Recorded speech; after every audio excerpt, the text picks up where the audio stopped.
Hello friends, welcome to our YouTube channel Standard Studies. आज हम देखेंगे मध्य प्रदेश के प्रमुख राष्ट्रीय उद्यान। सबसे ज़्यादा अगर किसी टॉपिक से प्रश्न पूछे जाते हैं तो वो यही टॉपिक है। बहुत ही ज़्यादा इम्पॉर्टेंट टॉपिक है, आप इसको बहुत अच्छे से पढ़िएगा। देखते हैं, मध्य प्रदेश भारत में सर्वाधिक राष्ट्रीय उद्यान वाला राज्य है। मध्य प्रदेश में कुल 11 राष्ट्रीय उद्यान हैं जो कि निम्नलिखित हैं। हमारा पहला राष्ट्रीय उद्यान है पन्ना राष्ट्रीय उद्यान। पन्ना राष्ट्रीय उद्यान पन्ना एवं छतरपुर जिले में स्थित है। इसका क्षेत्रफल लगभग 543 वर्ग किलोमीटर है। इसकी स्थापना सन 1981 में हुई थी। इसे 1994 में बाघ परियोजना में शामिल किया गया। अगला राष्ट्रीय उद्यान हमारा सतपुड़ा राष्ट्रीय उद्यान। यह होशंगाबाद जिले में है। इसका क्षेत्रफल 525 वर्ग किलोमीटर है। इसकी स्थापना 1983 में, मतलब पन्ना के 2 वर्ष बाद इसकी स्थापना हुई थी। सतपुड़ा नेशनल पार्क में कृष्ण मृगों की संख्या सर्वाधिक है। सतपुड़ा राष्ट्रीय उद्यान को 1999 में या 2000 में टाइगर प्रोजेक्ट में शामिल किया गया। मुझे ऐसा लगता है कि आपको इसमें ज़्यादा पढ़ने की ज़रूरत नहीं है। आप बस इसका क्षेत्रफल, स्थापना और टाइगर प्रोजेक्ट में कब शामिल किया, बस इतना पढ़ लीजिए। हमारा अगला राष्ट्रीय उद्यान है कान्हा किसली राष्ट्रीय उद्यान। ये मंडला जिले में स्थित है। इसका क्षेत्रफल 940 वर्ग किलोमीटर है। यह मध्य प्रदेश का सबसे बड़ा राष्ट्रीय उद्यान है।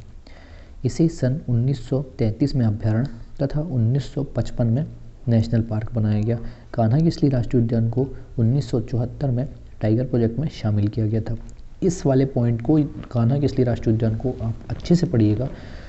इस राष्ट्रीय उद्यान में बारहसिंगा, चीतल, चिकारा, बाघ, तेंदुआ, भालू आदि जानवर पाए जाते हैं। अगर आप इन्हें याद नहीं भी रखते हैं तो भी चलेगा। यहाँ पर हालू घाटी तथा बंजर घाटी प्रमुख दार्शनिक स्थल है। इस पॉइंट को आप थोड़ा सा याद रखिएगा। इस राष्ट्रीय उद्यान में वर्ल्ड बैंक की सहायता से पार्क इंटर प्रिवेंशनल योजना चल रही है। अगला राष्ट्रीय उद्यान हमारा ओमकारेश्वर राष्ट्रीय उद्यान। यह खंडवा जिले में स्थित है। इसका क्षेत्रफल 293 वर्ग किलोमीटर है। इसकी स्थापना 2004 में हुई थी। अगला राष्ट्रीय उद्यान हमारा डायनासोर जीवाश्म राष्ट्रीय उद्यान। ये धार जिले में स्थित है। इसका क्षेत्रफल लगभग 0.897 वर्ग किलोमीटर है।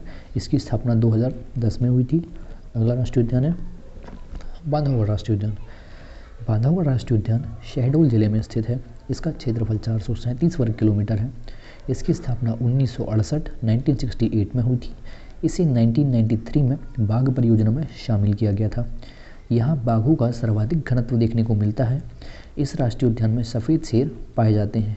यह 32 पहाड़ियों से घिरा हुआ राष्ट्रीय उद्यान है। यह क्वेश्चन ऑलरेडी एग्जाम में बन चुका है। हमारा अगला राष्ट्रीय उद्यान है फॉसिल्स जीवाश्म राष्ट्रीय उद्यान। यह जिला डिंडोरी में स्थित है।